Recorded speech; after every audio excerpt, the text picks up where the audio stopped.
Hello everyone and welcome again to Algorithm HQ. Today I am going to write the code and also explain to you all the algorithm to solve this My Calendar 1 problem which is there in LeetCode. It is a medium level problem and is problem of the day or daily challenge on LeetCode for today.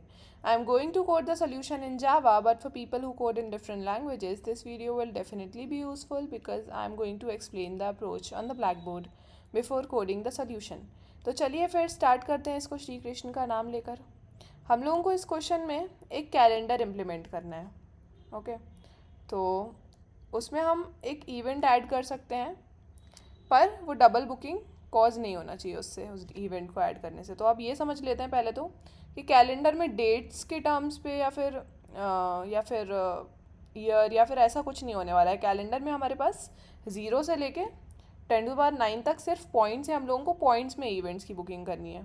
Okay, तो basically करना कैसे है कि start और and दिया रहेगा हम लोगों के पास, ठीक है, यानी कि स्टार्ट पॉइंट और एंड पॉइंट, जिसमें से स्टार्ट तो इंक्लूडेड रहेगा हमारे इवेंट के इंटरवल में, पर एंड इंक्लूडेड नहीं होगा क्योंकि हाफ ओपन इंटरवल यहाँ पे बताया हुआ है और यहाँ पे ये भी लिखा है start is less than equal to x.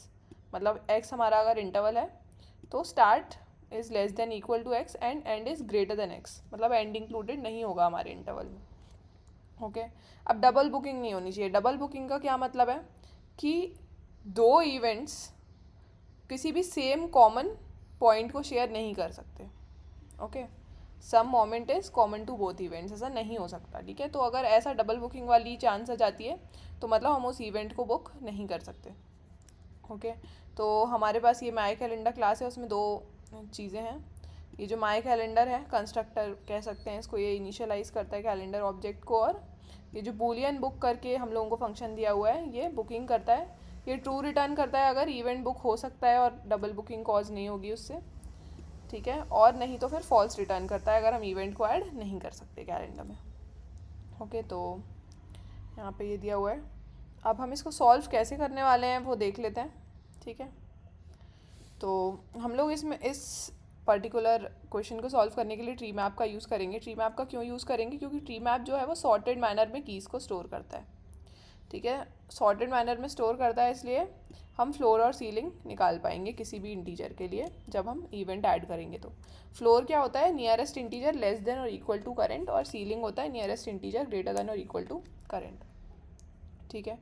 तो जैसे हमारे पास कोई भी इवेंट दिया हुआ है स्टार्ट और एंड, ठीक है, अगर हम इसका फ्लोर निकालें तो यह एस से लेस देन और इक्वल टू होगा, ठीक है,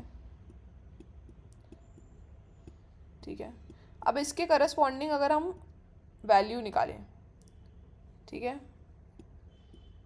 इसके करस्पॉन्डिंग जो भी मैप में स्टोर्ड वैल्यू है अगर वो हम निकालें तो वो क्या होगी? ग्रेटर देन फ्लोर होगी, ठीक है, वो हमेशा ग्रेटर देन फ्लोर होगी, ठीक है, क्योंकि यहाँ पे हम लोगों को क्वेश्चन में दिया हुआ है कि कॉन्स्टेंट्स में स्टार्ट जो है वो हमेशा एंड से छोटा होगा। तो वो जो स्टोर किया होगा ना हमने ट्री मैप में, उसमें जो फ्लोर है वो की तरह एक्ट करेगा और जो यहाँ पे वैल्यू है वो वैल्यू की तरह एक्ट करेगी। तो की is always less than value, ठीक है। तो हमें पता है कि ये जो वैल्यू है वो की से तो बड़ी है। तो बेसिकली अगर ये वैल्यू जो है वो स्टार्ट और एंड के बीच में आ जाती है, अगर वो स्टार्ट और एंड के बीच में आ जाती है मतलब कुछ ऐसा होगा, जैसे मान लो अगर ये है हमारे पास स्टार्ट और एंड, ठीक है, ये स्टार्ट है ये एंड है, यहाँ पे कहीं फ्लोर लाए करता है, ठीक है, और इसकी जो वैल्यू है वो यहाँ कहीं लाए करती है। तो ये जो पॉइंट आ रहे हैं वो तो कॉमन आ जा रहे हैं, है ना, ये जो पॉइंट आ रहे हैं वो कॉमन आ जा रहे हैं। अब क्योंकि ये कॉमन आ जा रहे हैं इसलिए जो हमारी वैल्यू है वो हमें पता है कि स्टार्ट और एंड के बीच में लाए कर रही होगी। स्टार्ट और एंड के बीच में लाए करने का क्या मतलब है कि स्टार्ट के आगे लाए कर रही होगी, है ना। और ऐसा भी केस हो सकता है कि जो वैल्यू है वो एंड के भी आगे लाए कर रही हो, यहाँ पे दोनों ही केसेस में ये जो पॉइंट्स हैं यहाँ पे वो कॉमन हो जाएंगे, ठीक है। तो अगर जो हमारी वैल्यू है वो स्टार्ट से ज़्यादा आ रही है, अगर वो स्टार्ट से ज़्यादा आ रही है दैट मीन्स कि हमारा जो इंटरवल है वो कॉमन हो जाएगा, कुछ पॉइंट्स इंटरवल के कॉमन हो जाएंगे और हम इवेंट को ऐड नहीं कर पाएंगे हमारे कैलेंडर में, ठीक है। तो एक तो ये फ्लोर का हो गया, ठीक है। अगर हमारी जो फ्लोर पे वैल्यू स्टोर्ड है वो हमारे स्टार्ट के आगे आ रही है, यानी कि कुछ पॉइंट्स कॉमन हो रहे हैं, या तो यहाँ पे आ रही होगी या तो यहाँ पे आ रही होगी, आगे आ रही होगी, तो ठीक है। तो कुछ पॉइंट्स कॉमन हो जाएंगे, कुछ पॉइंट्स कॉमन हो जाएंगे तो हमें पता है कि हम इवेंट को ऐड नहीं कर सकते, है ना, डबल बुकिंग हो जाएगी क्योंकि। तो ये आ गया फ्लोर का कॉन्सेप्ट यहाँ पे, ठीक है। अगर हम सीलिंग निकालें स्टार्ट की, ठीक है, अगर हम सीलिंग निकालें स्टार्ट की तो वो या तो यहाँ लाए करेगी या तो यहाँ लाए करेगी। सीलिंग का मतलब ये है कि नियरेस्ट इंटीजर ग्रेटर देन और इक्वल टू करेंट, है ना। तो अगर हम सीलिंग निकालें स्टार्ट की और अगर वो यहाँ लाए कर रही है, ठीक है, या फिर यहाँ लाए कर रही है, दोनों में अलग अलग चीज़ें होंगी। अगर वो यहाँ बीच में लाए कर रही है यानी कि वो एंड के पहले आ रही है, ठीक है। अगर यहाँ पे लाए कर रही है सीलिंग उसकी, तो जो उसकी वैल्यू है वो यहाँ पे कहीं लाए कर रही होगी, की के लिए वैल्यू है ना, या यहाँ लाए कर रही होगी या फिर यहाँ लाए कर रही होगी। दोनों ही केसेस में हमारे पास कुछ कॉमन पॉइंट्स आ जाएंगे। तो अगर हमारी जो सीलिंग है वो एंड के पहले है, दैट मीन्स कुछ कॉमन पॉइंट्स आ सकते हैं, ओके। और अगर कुछ कॉमन पॉइंट्स आ सकते हैं तो फिर हमें डबल बुकिंग नहीं करनी है और हम फॉल्स रिटर्न कर देंगे। तो दो केसेस में फॉल्स रिटर्न करेंगे, या तो जो फ्लोर है उस पर जो वैल्यू स्टोर्ड है वो स्टार्ट के आगे आए, ओके, या फिर जो सीलिंग है वो एंड के पहले आए, ठीक है। दोनों ही केसेस में ओवरलैप पॉसिबल है, इसलिए हम दोनों ही केसेस में डबल बुकिंग नहीं करेंगे, और नहीं तो हम ट्री मैप में डाल देंगे ये स्टार्ट और एंड, ओके। अब यहाँ पे एक चीज़ नोट करने के लिए ये भी है कि जो हमारे फ्लोर पे वैल्यू है ना, फ्लोर पे जो वैल्यू है वो स्टार्ट के आगे ही क्यों आए, इक्वल टू क्यों नहीं ले रहे हैं। क्योंकि अगर ये इक्वल टू हो भी जाती है, मान लो, है ना, अगर यहाँ पे लाई कर भी जाती है एकदम इस पॉइंट पे, तो हमें पता है कि ये जो वैल्यू है ना वो ओपन इंटरवल में थी, हाफ ओपन इंटरवल, है ना, यानी कि ये जो वैल्यू थी वो हमें काउंट नहीं करनी है।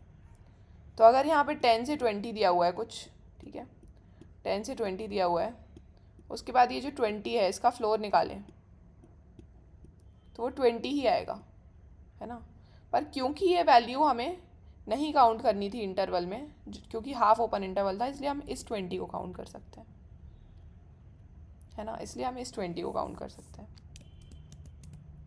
और वैसे ही हम सीलिंग के टाइम पे भी एंड के पहले का चेक कर रहे थे कि अगर एंड के पहले आएगी यानी कि एंड से छोटी होगी, अगर हमारी सीलिंग एंड से छोटी होगी हमारी सीलिंग, तो ही हम डबल बुकिंग कर रहे हैं और इवेंट को स्टोर नहीं कर सकते।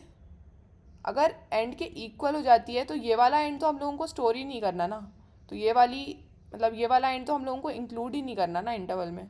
तो ये वाली सीलिंग अगर एंड के इक्वल भी हो जाती है तो कोई प्रॉब्लम नहीं है ना।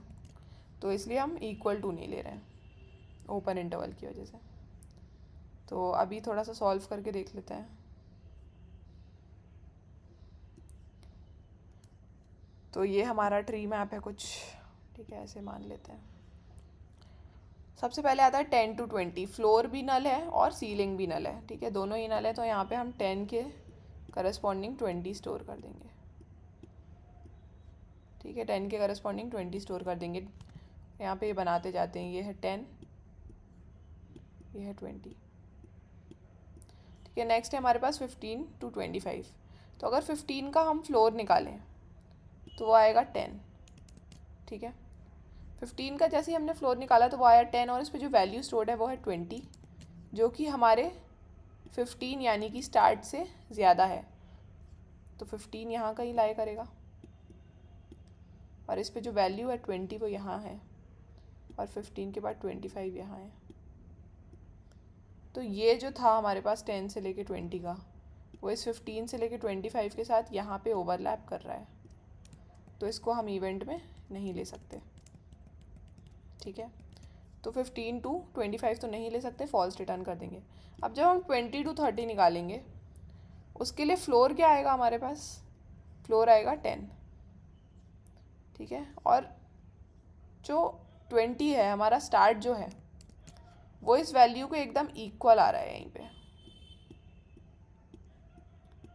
पर हमें पता है कि ये ओपन इंटरवल था, 10 से 20 वाला ओपन इंटरवल था, है ना।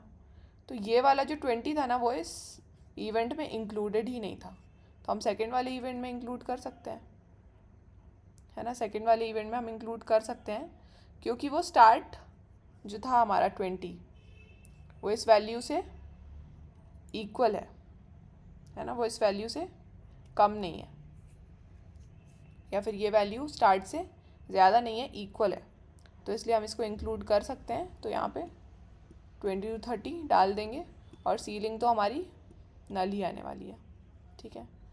तो ऐसे सॉल्व कर देंगे इसको, ये डाल देंगे तो इन दोनों के लिए ट्रू ट्रू आ जाएगा और बाकी के इस बीच वाले के लिए फॉल्स आ जाएगा। अब एक बार कोड करके देख लेते हैं, इजी सा कोड रहेगा। Tree map of integer comma integer, इसका नाम दे देते हैं, मैप ही दे देते हैं छोटो, है ना। Then map is equals to new tree map.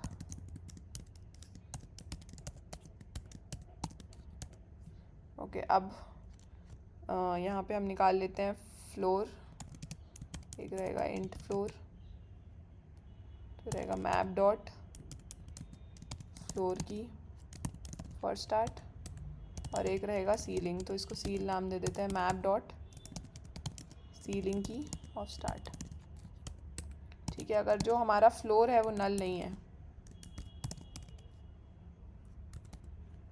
ये इंटीजर लिखेंगे यहाँ पे, इसका रिटर्न टाइप वैसा रहता है क्योंकि नल चेक करना रहता है, इसलिए क्लास इंटीजर। अगर नल नहीं है और जो हमारा फ्लोर पे वैल्यू स्टोर्ड है, यानी कि map dot gate floor is greater then start, तो हम तुरंत रिटर्न कर देंगे फॉल्स, ठीक है। अब हमारा सीलिंग अगर नल नहीं है, तो सीलिंग नल नहीं है और सीलिंग जो है वो कम है हमारे एंड से, तो हम रिटर्न कर देंगे फिर अगेन फॉल्स, नहीं तो हम रिटर्न करेंगे ट्रू, पर उससे पहले हम लोगों को मैप में स्टोर करना रहेगा हमारा स्टार्ट और एंड। ओके, रन करके देख लेते हैं एक बार। ओके, यहाँ पे सिंटैक्स एरर आ गया है,